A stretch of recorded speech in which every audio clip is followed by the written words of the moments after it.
నిర్గమకాండము 16వ అధ్యాయము 28వ వచనం చదువుకుందాం.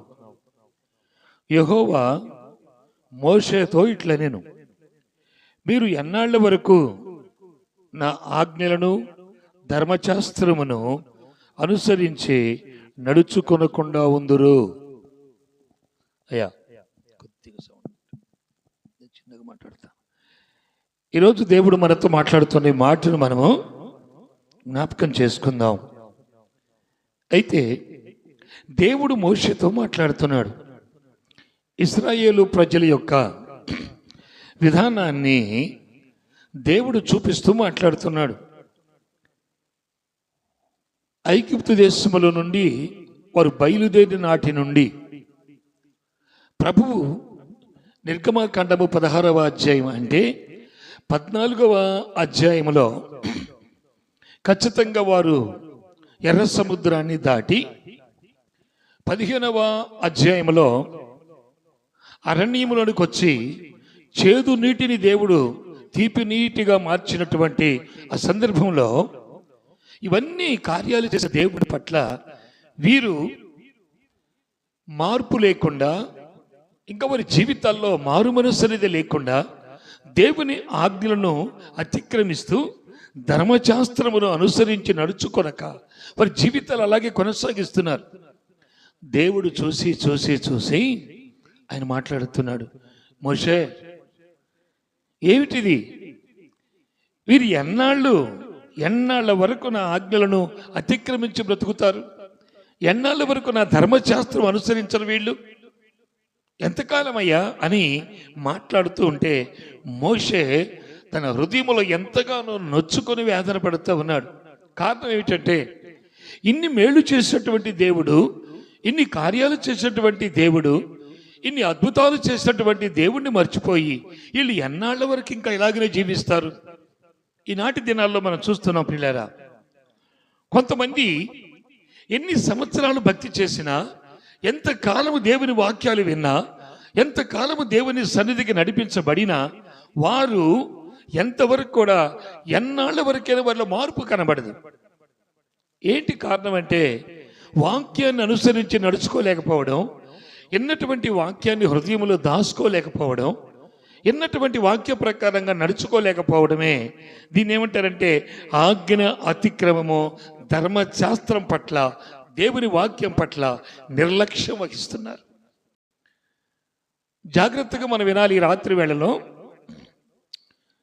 ఒకప్పుడు ఐగుప్తు దేశంలో ఉన్నటువంటి ఇశ్రాయేలు ప్రజలు ఎటువంటి బాధల్లో ఉన్నారో, ఎటువంటి వేదనలో ఉన్నారో ఆదరించేవారు లేరు, ఆదుకునేవారు లేరు. సమస్యలతో, ఆకలితో, దప్పులతో, వస్త్రహీనతతో ఎంతగానో వాళ్ళు హింసించబడ్డారు.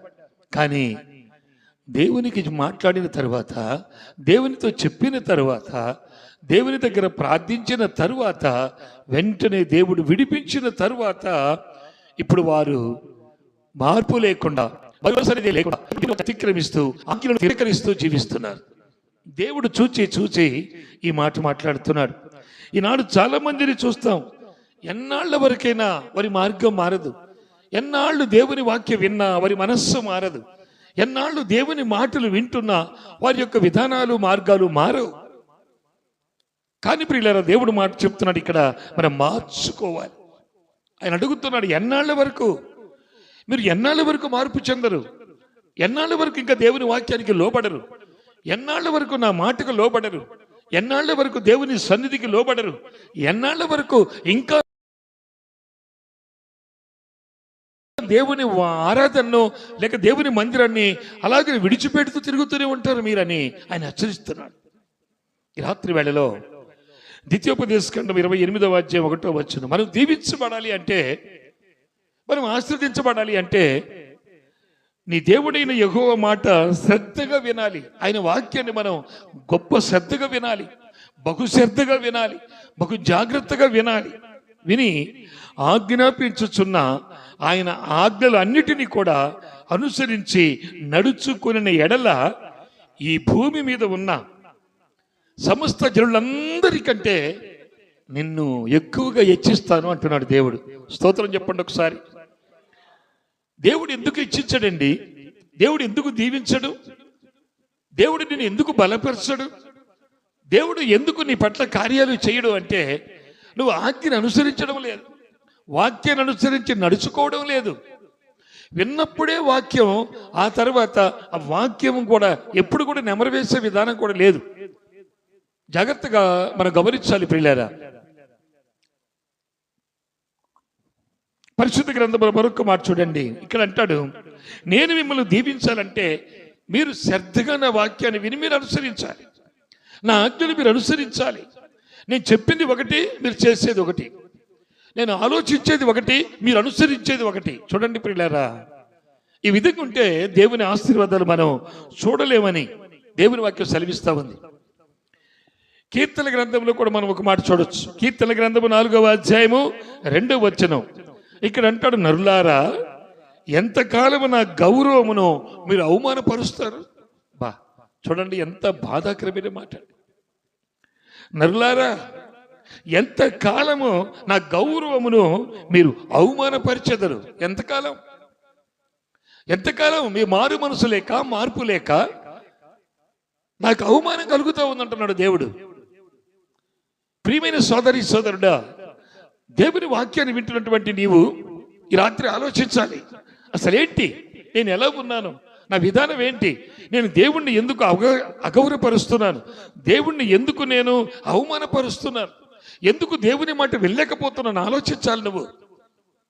కీర్తన గ్రంథంలో మరొక మాట అక్కడే వ్రాయబడింది, ఎంతకాలము వ్యర్థమైన దాన్ని మీరు ప్రేమిస్తారు అడుగుతున్నాడు ఆయన.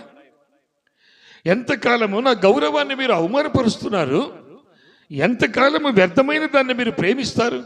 ఈనాడు జాగ్రత్తగా ఆలోచించండి ప్రియులారా. ప్రేమించవలసినటువంటి దేవుణ్ణి, ప్రేమించవలసిన దేవుని వాక్యాన్ని, ప్రేమించవలసినటువంటి దేవుని మందిరాన్ని, ప్రేమించవలసిన దేవుని సన్నిధిని విడిచిపెట్టి వ్యర్థమైనటువంటి వాటిని ప్రేమిస్తున్నారు. ఆ సమయం కూడా వ్యర్థమైన వాటికి ఇచ్చేస్తా ఉన్నారు. ఆదివారం దేవుని మందిరంలోనికి వెళ్ళి దేవుణ్ణి స్తుతించవలసింది విడిచిపెట్టి, శనివారం దేవుని సన్నిధిలోకి వెళ్ళి విజ్ఞాపన చేయాల్సిన సమయాన్ని విడిచిపెట్టి వ్యర్థమైనటువంటి స్థలాల్లో వ్యర్థమైనటువంటి వాటికి సమయం ఇస్తూ వ్యర్థమైన వాటితోనే కాలం గడిపేస్తూ ఉన్నారు. అదే దేవుని వాక్యం మనతో మాట్లాడుతుంది. ఎంతకాలము అబద్ధమైన వాటిని మీరు ఎతుకుదురు. చూడండి ఎంత ప్రశ్నలు వేస్తున్నాడు. ఎంతకాలం వెతుకుతారు మీరు అబద్ధమైన వాటిని? ఎంతకాలం వెతుకుతారు అన్యాయకరమైన వాటిని? మీరు న్యాయవంతునై ఉన్నాను నేను, ప్రేమ కలిగిన వాడిని నేను, నా సన్నిధిని విడిచిపెట్టి, నా మార్గాన్ని విడిచిపెట్టి ఎంతకాలం మీరు వ్యర్థంగా బ్రతుకుతారు? ఎంతకాలం అబద్ధమాడుతూ జీవిస్తారు? ఎంతకాలము అబద్ధమైన వాటి అన్నిటిని మీరు ఎత్తుకుతారు అని దేవుడు అడుగుతున్నాడు. ఈ రాత్రి ఏ సమాధానం చెప్తావు? ఎంతకాలము అనే మాట వచ్చింది అంటే దేవుడు ప్రతి హృదయాన్ని పరీక్షించి ఆలోచించి చూసిన తర్వాతే ఆ మాట మాట్లాడతాడు దేవుడు. మనం ప్రశ్న వేసుకోవాలి, నేను నా ప్రభు నన్ను రక్షించింది ఎంతకాలం అయింది? నేను దేవుని సన్నిధికి వెళ్ళింది ఎంతకాలం అయింది? దేవుడిని గుర్తెరిగి ఎంతకాలం అయింది? దేవుడు నాకు రక్షణ ఇచ్చి ఎంతకాలం అయింది? నేను మారు మనసు పొంది ఎంతకాలం అయింది?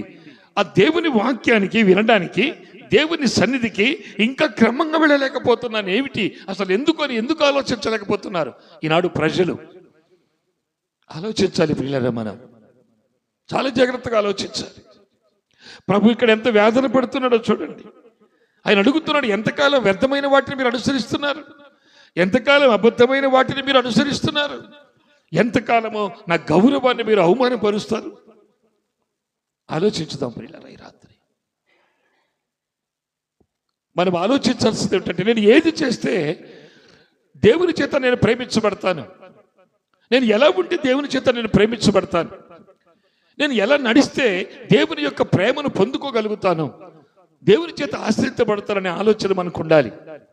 సొలొమోను రాజు అతని యొక్క నిర్ణయాలు, ఆలోచనలు తెలుసుకుందాం ఈ రాత్రి వేళ. చూడండి, సామెతల గ్రంథము 30వ అధ్యాయము 7, 8, 9 వచనాల్లో దేవుని వాక్యం ఇలా వ్రాయబడింది. దేవా, నేను నీతో 2 మనవులు చేసుకొనుచున్నాను. ఎన్నండి? 2 మనవులు నాకు చాలు ప్రభువా. ఈ 2 మనవులు నా జీవితాన్ని వెలిగిస్తాయి. మనమైతే ఏ 100 మనవులో చేస్తాం దేవుని దగ్గర, ఎన్ని వేల మనవులో చేస్తాం రోజుకి. కానీ ఆయన అంటాడు, ఒక రాజు అయ్యుండి, ఉన్నతమైన స్థితి కలిగి ఉండి, సర్వ సమృద్ధి కలిగి ఉండి ఆయన మాట్లాడుతున్న మాట, దేవా నేను నీతో ఒక 2 మనవులు చేసుకుని కోరుచున్నాను, నేను చనిపోకముందే వాటిని నాకు అనుగ్రహించు. దేవుని స్తోత్రం చెప్తాం. ఎప్పుడండి? చనిపోకముందే. ఈ 2 మనవులు నాకు చాలు, ఈ 2 నాకు నువ్వు అనుగ్రహించు ప్రభు, నాకు చాలు, నా జీవితానికి చాలు, నా జన్మకు చాలు. ఈ 2 నేను చనిపోబోయే లోపులోనే ఈ 2 నాకు అనుగ్రహించు ప్రభు, చాలు నాకు అంటాడు. నిజంగా ఎంత ఆలోచనకరమైన మాటలు. ఏంటి ఆ 2? చూద్దాం. 1, వ్యర్థమైన వాటిని, అబద్ధములను. చాలండి. ఇంతకుముందు మనం చదివిన మాట కీర్తన గ్రంథంలో ఏం చదివాం మనం, ఏం విన్నాం? ఎంతకాలం మీరు ఇంకా వ్యర్థమైనటువంటి వాటిని మీరు ప్రేమిస్తారు అడిగాడు అక్కడ. కీర్తన గ్రంథంలో చూసాం మనం ప్రియులారా. 2వది, ఎంతకాలం అబద్ధమైనటువంటి వాటిని ఎదుగుతున్నారు మీరు. ఇక్కడ చూస్తే సామెతల గ్రంథంలో సొలొమోను చాలా జ్ఞానవంతుడు. ఆయన అడుగుతున్న మాటలు ఏమిటంటే, వ్యర్థమైన వాటిని, అబద్ధములను నాకు దూరముగా ఉంచు, దూరముగా ఉంచు. ఎన్నిసార్లు మనం దేవుని సన్నిధిలో అబద్ధం ఆడతామండి? ఎన్నిసార్లు ఆడతాం? ఎన్ని నెలలు, ఎన్ని సంవత్సరాలు? నీ జీవితం మారదా? నీ మాట మారదా? నీ ప్రవర్తన మారదా? నీ ఆలోచన మారదా? ఆలోచించాలి ఈరోజు మనం. ఎంతకాలం, ఎంతకాలం? ఒకసారి ప్రభు అంటాడు, యేసుక్రీస్తు ప్రభు శిష్యులతో మాట్లాడుతూ అంటాడు, మిమ్మల్ని ఎంతకాలం నేను సహించాలి? నేను కొంతకాలమే మీ మధ్యలో ఉంటాను, ఇంకెంతకాలం సహించాలి మిమ్మల్ని నేను? ఇంకా మీరు నేర్చుకోలేకపోతున్నారు, ఇంకా మీరు అనుసరించలేకపోతున్నారు, ఎంతకాలం అని అడుగుతాడు. పిల్లరా, అదే ప్రశ్న రేపు మనల్ని అడిగినప్పుడు సమాధానం మనం చెప్పలేం. ఇక్కడ సొలొమోను అంటున్నాడు, వ్యర్థమైన వాటిని, అబద్ధములను నాకు దూరముగా ఉంచు. నాకొద్దు ప్రభువా, నాకొద్దు. 2వది అంటాడు కదా, పేదరికమునైనను ఔశ్వర్యమైనను నాకొద్దు, నాకొద్దు. పేదరికం వద్దు, ఐశ్వర్యం నాకొద్దు. ఈనాటి దినాల్లో చాలా మంది అడిగేది, నేను గొప్ప ఐశ్వర్యవంతులం కావాలి మేము. నేను ఒక చిన్న విషయం చెప్పి ముందుకెళ్తాను. యేసు ప్రభు ఒకసారి శిష్యులకు బోధిస్తూ ఒక మాట అంటాడు, పరలోకములో మీ ధనమును సమకూర్చుకోండి, భూమి మీద మీరు ఒకవేళ సమకూర్చినా అవి సిమెంటులు కొడతాయి, దొంగలు వచ్చి దొంగిలిస్తారు. అంటే అర్థం తెలుసా మీకు? భూమి మీద ధనం సిమెంట్లు కొట్టేస్తాయంటే మానవుని యొక్క జీవితంలో బ్రతికిన కాలం వరకే దాన్ని మనం చూస్తాం, మనలో అది చూస్తుంది తప్ప మనిషి చనిపోయిన తరువాత ప్రేమిని వల్లారా దాన్ని మనం చూడము, మనల్ని అది చూడదు. సిమెంట్లు కొడతాయి అంటే ఊరికి సూచనగా చెప్పాడు ప్రభు. అక్కడ సిమెంట్లు కొట్టవచ్చు, దొంగలు దొంగిలించవచ్చు, తర్వాత ఇంకా ఉన్నటువంటి మరి రాబందులు బంధువులు పీక్కు తినొచ్చు. ఏం జరుగుతుందో తర్వాత చెప్పలేము. అందుకే ఇక్కడ అన్ని ఆలోచించిన జ్ఞానవంతుడు అంటున్నాడు కదా, అయ్యా పేదరికం నాకొద్దు. ఒకవేళ నువ్వు పేదరికం ఇస్తే, నేను పేదవాడిని అయిపోతే అయ్యో ఈ స్థితిలో ఉన్నానేమోనని భయపడి బాధపడతానేమో, అందరూ ఎగతాళి చేస్తారు. కానీ ఐశ్వర్యం కూడా నాకొద్దు. ఒకవేళ నువ్వు నాకు ఐశ్వర్యం ఇస్తే, నాకు మించిన ధనం ఇస్తే, నాకు మించినటువంటి ఆస్తులు సమకూరిస్తే, ఒకవేళ నువ్వు అసలు దేవుడు ఎవరని నేను అంటానేమో. అక్కడ వ్రాయబడి ఉంటుంది, అసలు దేవుడు ఎవరు అంటానేమో ప్రభువా. అందుకే నాకు భయం. వద్దు. స్తోత్రం చెప్ప గట్టిగా, నాకొద్దు ప్రభువా, నాకొద్దు.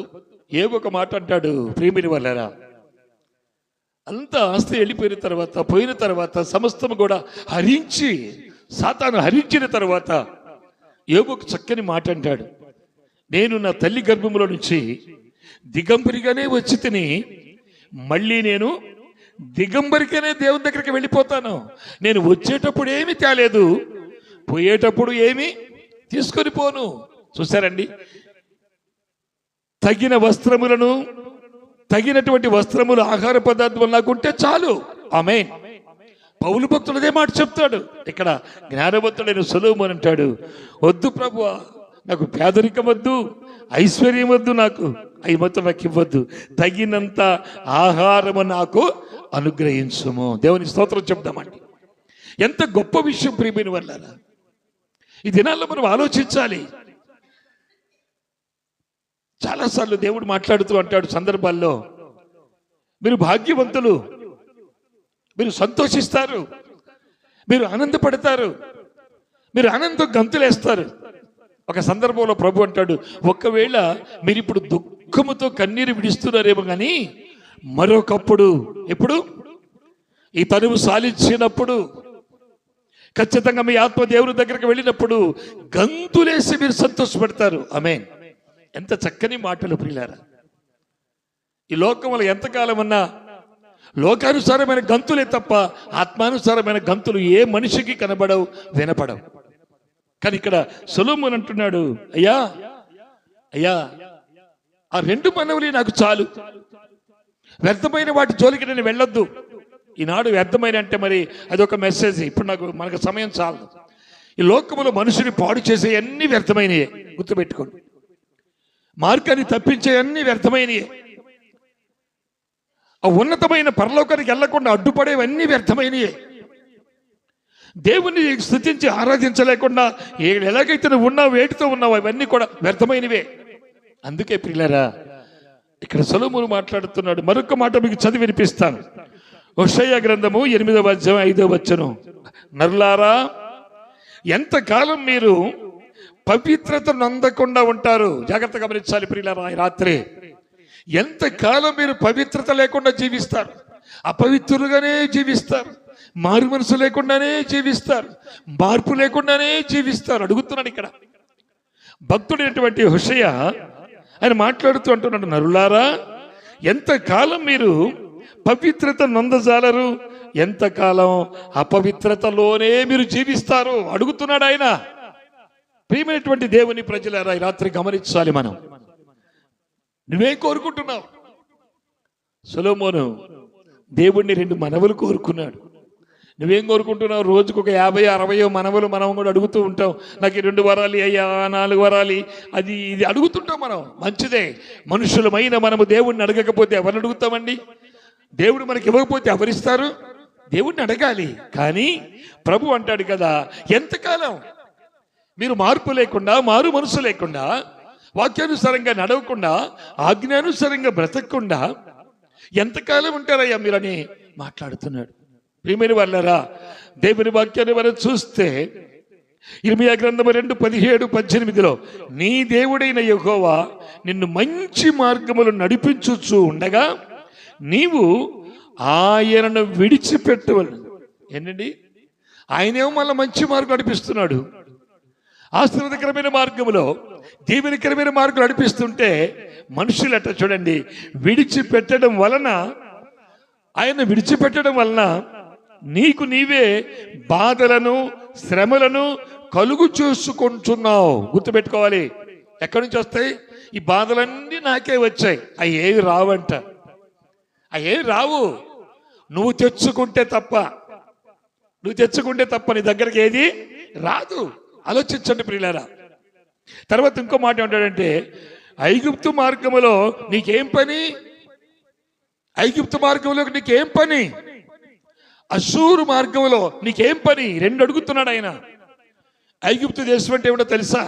దేవుని ఎరగని దేశం, దేవుని మాట లేని దేశం, దేవుని వాక్యానికి లోబడని దేశం, దేవునిపై తిరుగుబాటు చేసే దేశం ఐగుప్తు దేశం. గుర్తుపెట్టుకో. దాంతో నీకేం పని? ఇవాళ మనం ఆలోచించాలి. వ్యర్థమైన వాటితో మనకి ఏం పని? దేవునికి విరుద్ధమైన వాటితో మనకి ఏం పని? మన సమయం దేవుని దగ్గరకు ఉండాలి, మన సమయం దేవునిలో గడపాలి, మన దేవుని యొక్క సన్నిధిలో మనం ప్రార్థించాలి, ప్రభువుని అడిగి మనం సంపాదించాలనే ఆలోచన మనకు కలిగి ఉండాలి. దేవుని వాక్యం సెలవిస్తుంది, ఐగుప్తు మార్గములో నీకేం పని? అషూరు మార్గములో నీకేం పని? 19వ వచనం, నీవు నన్ను విడిచిపెట్టడం వలన, నీకు నా ఎడల భయభక్తి లేకపోవడం వల్ల నీ బాధలకు, నీ శ్రమలకు అదే కారణం అంటున్నాడు. ఎంత స్పష్టంగా దేవుడు మాట్లాడుతున్నాడు. ఇంత స్పష్టంగా దేవుడు మనతో మాట్లాడుతున్నా ఇంకా సరి చేసుకోకుండా ఎంతకాలం ఉంటావు? ఈరోజు ప్రాముఖ్యమైన అంశం ఎంతకాలమో గుర్తుపెట్టుకోవాలి. మనం ప్రియమైనటువంటి దేవుని ప్రజలారా, దేవుని సన్నిధిలో ఎదుగుతున్నటువంటి మనము ఎంతకాలం అండి, ఇంకా ఎంతకాలం? పౌలు భక్తులు ఒకసారి అంటాడు, మీరు ఇంకను పాలు దాగు పసిపిల్లల వలె ఉన్నారు. కాదు కాదు, ఇప్పుడు మీరు ఆహారము భుజించే పెద్దవారై ఉన్నారు. ఆమేన్. ఎంతకాలము? వాక్యం అర్థం కాదా? ఎంతకాలం వాక్యాన్ని అర్థం చేసుకోలేరా? ఎంతకాలం వాక్యానుసారంగా నడవలేరా? ఇంకెంతకాలం అడుగుతున్నాడు ప్రశ్నలు ఈ రాత్రి. అయినా నీకు నువ్వు ప్రశ్న వేసుకోవాలి. దేవుని మీద నిందలేస్తాం మనం. ఈ బాధలేంటి, ఈ శ్రమలేంటి, ఈ కష్టాలేంటి, ఈ శోధనలేంటి, ఈ సమస్యలేంటి, ఏంటి ఇవన్నీ నాకు ఎంతకాలం అనుభవించాలి అంటే ఆయన వేసే ప్రశ్న ఏంటి తెలుసా? ఎంతకాలము నీవు నన్ను ప్రక్కకు పెట్టి, ఎంతకాలము నా వాక్యాన్ని నువ్వు అనుసరించకుండా నడిచి నీకు నీవే బాధలు కొని తెచ్చుకుంటున్నావు, నీకు నీవే తెచ్చుకుంటున్నావు అడుగుతున్నాడు ఆయన. ఎంతకాలం మందిరానికి రాకుండా ఉంటావు, ఎంతకాలం వాక్యానికి లోబడకుండా ఉంటావు, ఎంతకాలం మారు మనసు లేకుండా జీవిస్తావు? నన్ను విడిచిపెట్టడం వలనే నీకు శ్రమ అడుగుతున్నాడు ఆయన. స్పష్టంగా చెప్తున్నాడు. మళ్ళీ చదువుతాను, వినండి జాగ్రత్తగా ప్రియులారా. ఐగుప్తు మార్గం నీకెందుకు? అశ్షూరు మార్గంలో నీకేం పని ఉంది? అక్కడ నువ్వు ఎందుకు వెళ్తావు? అసలు అక్కడ నీకేం పని? నీవు నన్ను విడిచిపెట్టడం వలన, నీకు నా ఎడల భయభక్తి లేకపోవడం వలన నీ బాధలకు, నీ శ్రమలకు ఖచ్చితంగా కారణమై ఉన్నాయంట. ఎంత గొప్ప మాటలు! ఆయన ఎంతకాలం అడుగుతున్నాడు ఈ రాత్రి. ఎంతకాలం అనే మాట ఒక ముద్ర వేసుకొని అండర్లైన్ చేసుకొని పెట్టుకోవాలి. ప్రతిదానికి నువ్వు ఆ మాట వాడాలి. ప్రార్థనకి ఎంతకాలం నేను ప్రార్థనకి వెళ్ళలేకపోయాను, ఎంతకాలం నేను దేవుని మందిరం ఎగ్గొట్టాను, ఎంతకాలం దేవుని సన్నిధిని పోగొట్టుకున్నాను, ఎంతకాలం దేవునితో మాట్లాడుకోవడం మర్చిపోయాను, ఎంతకాలం దేవుని సన్నిధిలో కూర్చొని విజ్ఞాపన చేయడం మర్చిపోయాను. ఈ ఎంతకాలం అనే మాట నీ జీవితంలో ప్రాముఖ్యమైనటువంటి విషయాన్ని గుర్తుంచుకో ప్రియులారా.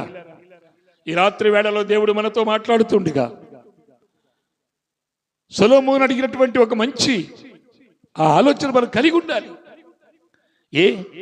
పరిశుద్ధ గ్రంథం ఇర్మీయా గ్రంథం 31:22 అంటున్నాడు, నీవు ఎన్నాళ్ళు, చూసారా ఎంత కాలం అన్నాడు, ఇప్పుడు ఎన్నాళ్ళు ఇటు అటు తిరుగుతూ ఉంటావు? మీరు విశ్వాసఘాతకులు ఎవరా అడుగుతున్నాడు ఆయన. నువ్వు ఎంతకాలం అటు తిరిగి ఇటు తిరిగి అటు తిరిగి ఇటు తిరుగుతావే తప్ప క్రమశిక్షణ కలిగి దేవుని మందిరానికి వచ్చి, క్రమశిక్షణ కలిగి దేవుని సన్నిధికి వచ్చి, క్రమంగా దేవుణ్ణి ప్రార్థించి, దేవుణ్ణి ఆరాధించి, దేవుణ్ణి అడిగి ఎంతకాలం పొందుకోలేకపోతున్నావు? సూటిగా మాట్లాడుతున్నాడు ప్రియులారా. ఎన్నాళ్ళు నువ్వు అటు ఇటు తిరుగులాడుతూనే ఉంటావు. కొంతమందిని మనం గమనిస్తుంటాం ప్రియులారా, కొంతమందిని మనం గమనిస్తుంటాం. వాళ్ళు సరిగా ప్రార్థన వాక్యానికి లోబడరు, ప్రార్థన చెయ్యరు. కానీ ఎక్కడంటే అక్కడికి పరిగెత్తుకొని వెళ్ళి అక్కడొకటి ఇక్కడొకటి 10 సార్లు 10 మాటలు తెచ్చుకొని అది ఒక మాటగా తయారు చేసుకొని వారి జీవితాలు పాడు చేసుకుంటారు. దేవుని వాక్యం సెలవిస్తుంది, నువ్వు ఎంత కాలము అటు తిరుగుతావు ఇటు తిరుగుతావు, ఎటుపడితోటి తిరుగుతున్నావు, ఏంటి నీ ప్రయోజనం అని దేవుడు అడుగుతున్నాడు. రాత్రి ఆలోచించాలి మనం. నిజమే, నేను రక్షించబడి ఎంతకాలం అయింది? యేసు ప్రభు నన్ను ఎరిగి పిలిచి ఎంతకాలం అయింది? యేసు ప్రభు నన్ను ఆయనలోకి చేర్చుకుని ఎంతకాలం అయింది? ఎందుకు వేసుకో నువ్వు ఈ ప్రశ్న? ఇంకెప్పుడు దీవించబడతాను? ఎంతకాలానికి దీవించబడతాను? ఎంతకాలానికి ఆశ్రయించబడతాను? ఎంతకాలానికి ప్రభువా నువ్వు ద్వారాలు తెరుస్తావు? ఎంతకాలానికి ఆకాశ వాకులు నిప్పుతావు? ఇది మనం అడుగుతాం. కానీ ఎంతకాలం నేను నిన్ను ఎరిగిన తర్వాత నీ మందిరానికి రాలేకపోవటమే నాకు ఇది ఒక పెద్ద అడ్డుపడ్డగా ఉంది ప్రభు అని ఎందుకు ఆలోచించవు నువ్వు? సోదరి సోదరుడా, ఈ లైవ్ ద్వారా వింటున్నటువంటి ప్రజలకు కూడా దేవుడు మాట్లాడుతున్న మాట ఏమిటో తెలుసా? నువ్వు ఒకవేళ ఎంత కాలము దేవునికి దూరంగా ఉన్నావో, ఎంతకాలము దేవుని సన్నిధిలో దూరమై బ్రతుకుతున్నావో ఈ రాత్రి జాగ్రత్తగా సరి చేసుకో. రాజుల మొదటి గ్రంథము 18:21 ఏలియా జనుల దగ్గరికి వచ్చి వాళ్ళని అడుగుతున్నాడు, ఎన్నాళ్ళ వరకు మీరు 2 రకాల తలంపులు కలిగి బ్రతుకుతారు? ఏమండి, ఎన్ని తలంపులు అంట? 2 తలంపులు. ఎన్నాళ్ళు మీరు 2 తలంపులు బ్రతుకుతారు? 2 తలంపులు కలిగి జీవిస్తారు? లేదు. ఒకే ఒక తలంపు ఉండాలి మనకు. యేసయ్యే మార్గం, యేసయ్యే సత్యం, ఏకయ్యే జీవం. ఆయన నన్ను బ్రతికించువాడు, నడిపించువాడు, విడిపించువాడు, బలపరచువాడు, నా జీవితానికి ఎలుగునిచ్చువాడు అని మనం ఒక మార్గం. ఇక అంటాడు కదా, ఏ తలంపులు ఎన్ని ఉన్నాయండి? ఎన్ని తలంపులు ఉన్నాయి? ఈనాడు విశ్వాసులు గమనిస్తే చాలా తలంపులు ఉంటాయి వాళ్ళల్లో. ఎందుకంటే ఒక్కరోజు కూడా వాళ్ళ టైం మిస్ చేసుకోరు. ఒక్కరోజు కూడా వాళ్ళ టైం ఉంటుంది. వాళ్ళకి ఒక టైం. ఏం టైం చెప్పండి? వాళ్ళకు టైం ఉంటుంది. కొంతమందికి, అందరికి కాదండి, కొంతమందికి ఒక టైం ఉంటుంది. ఆ టైం ఎప్పుడు మిస్ చేసుకోరు. టీవీ సీరియల్ టైం మిస్ చేసుకోరు వాళ్ళు. దేవుని కంటే గొప్ప వాళ్ళకి అది, దేవుని కంటే ఎక్కువ అది వాళ్ళకి. అంటే దేవుని కంటే ఎక్కువగా ప్రేమించేది ఏదైనా సరే దేవుడు ప్రేమించడు. స్తోత్రం చెప్పగట్టుగా. ఆయన అంటాడు, నీ మొదటి ప్రేమ నాకు ఇవ్వమంటే. ఈనాడు చాలా మంది యేసు ప్రభుని ఎరిగి కూడా వారి మొదటి ప్రేమ సీరియల్స్ మీద ఇస్తున్నారు. గుర్తుపెట్టుకోండి, చాలా జాగ్రత్త ప్రియులారా. ఒకప్పుడు ప్రభుని ఎతకే రోజులు ముందున్నాయి. జాగ్రత్త సుమా. ఎవరైనా భక్తి కలిగిన వాళ్ళు ఉండి ప్రార్థనకి వెళ్దాం రమ్మని పిలిచినా కొంతమంది, అక్క మంచి సమయం అక్క ఇది, ఒక్కవేళ ఈ రోజు కానీ తప్పిపోతే మళ్ళీ సరే అర్థం కాదంట. ఏమండి? ఏం కాదు, ఈరోజు తప్పిపోతే రేపు అర్థం కాదు. ఇంకోటి తెలుసా, దేవుళ్ళో తప్పిపోతే నీకు అసలు రేపు ఎక్కడికి వెళ్తావో అర్థం కాదు. నువ్వు ఎక్కడ జీవిస్తావో అర్థం కాదు. ఈ సత్యాన్ని ముందు మనం గుర్తెరగాలి. ప్రభు అదే వేదన పడుతూ, ఎంతకాలం అయ్యా అమ్మా, ఎన్నాళ్ళు నువ్వు అలాగే బ్రతుకుతావు? నా మాట వినవా? వాక్యాన్ని నేర్చుకోవా? ప్రార్థన చెయ్యవా? ప్రభు సన్నిధికి క్రమంగా రాలేవా? ఎంతకాలం? చాలా జాగ్రత్త ప్రియమైన వాళ్ళారా. ఈ రాత్రి వేళలో మనం ఆయన వైపు చూడాలి. ఒకసారి ప్రభు అంటున్నాడు, జాగ్రత్తగా గమనించండి. ఇర్మియా గ్రంథము 4:14 ఒక మాట అంటాడు ఆయన, యెరూషలేమా, నీవు రక్షింపబడినట్లు నీ హృదయములో నుండి చెడుతనము, పాపము కడిగి వేసుకో. నువ్వు రక్షింపబడాలంటే నీ హృదయంలో ఉన్న చెడుతనమును నువ్వు కడిగేసుకో. నీ రెండు తలంపుల మనస్సు కడిగేసుకో. ప్రార్థనకి వెళ్ళకపోతేనేమో కార్యాలు దేవుడు చేయడు. టీవీ చూడకపోతేనేమో సీరియల్ తప్పిపోద్ది.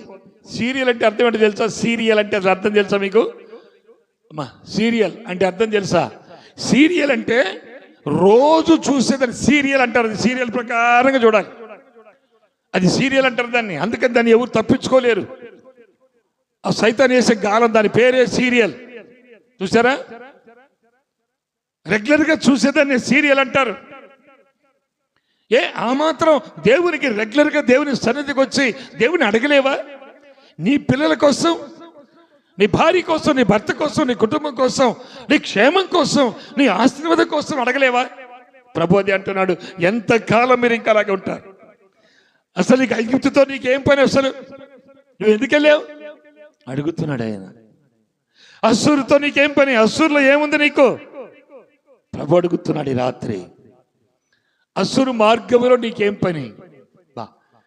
మరొక ప్రసంగం ఉంది, అది 2వ భాగం తర్వాత చూద్దాం. అయితే ఇక్కడ చూడండి ప్రియమైన వాళ్ళారా, రక్షింపబడడానికి నీ హృదయములో నుండి నీ చెడుతనమును, నీ పాపమును ముందు తీసి అవతలబడి, తర్వాత ఇంకా ఎన్నాళ్ళు నీ చెడుతనము, నీ దుష్ట అభిప్రాయమును విడిచిపెట్టకుండా జీవిస్తావు అంటున్నాడు. మొక్కని అడుగుతున్నాడు ప్రభు. ఇంక అర్థం కావడం లేదా? ఇంత స్పష్టంగా దేవుడు మాట్లాడుతుంటే అర్థం కావడం లేదా? ఇంకా ఎన్నాళ్ళు నీ చెడుతనమును విడిచిపెట్టవు, నీ పాపమును విడిచిపెట్టవు, నీ దుష్ట అభిప్రాయాన్ని విడిచిపెట్టకుండా నువ్వు అలాగే ఉంటావు? ఎంతకాలం ఉంటావు అడుగుతున్నాడు ఈరోజు. ఇప్పుడే నన్ను క్షమించు ప్రభు, నన్ను క్షమించమని ప్రభువుని అడిగే సమయం ప్రియులారా. ఇది ప్రభువుని అడగాల్సినటువంటి సమయం ఇది. ఇంకెంతకాలం? చివరిగా ఒక్క మాట చెప్పి నేను ముగిస్తాను ప్రియులారా. సంఖ్యాకాండము 14వ అధ్యాయము 11వ వచనం ఒకసారి చూడండి. యెహోవా అంటున్నాడు, ఎన్నాళ్ళ వరకు ఈ ప్రజలు నన్ను నిర్లక్ష్యం చేస్తారు? దేవుని స్తోత్రం చెప్పండి గట్టిగా. ఎన్నాళ్ళ వరకు నన్ను ఈ ప్రజలు నిర్లక్ష్యం చేస్తారు? ఎన్నాళ్ళు వారి మధ్య చేసిన కార్యములు సూచక క్రియలు ఎన్నాళ్ళు వీళ్ళు ఇంకా నమ్మకుండా ఉంటారు? చూడండి ప్రభు ఏం మాట్లాడుతున్నాడు, అర్థం చేసుకోండి ప్రియులారా. ఇకనైనా మనస్సు మార్చుకోండి, ఇకనైనా ఆలోచించండి. ఎన్నాళ్ళ వరకు ఈ ప్రజలు నన్ను నిర్లక్ష్యం చేస్తారు?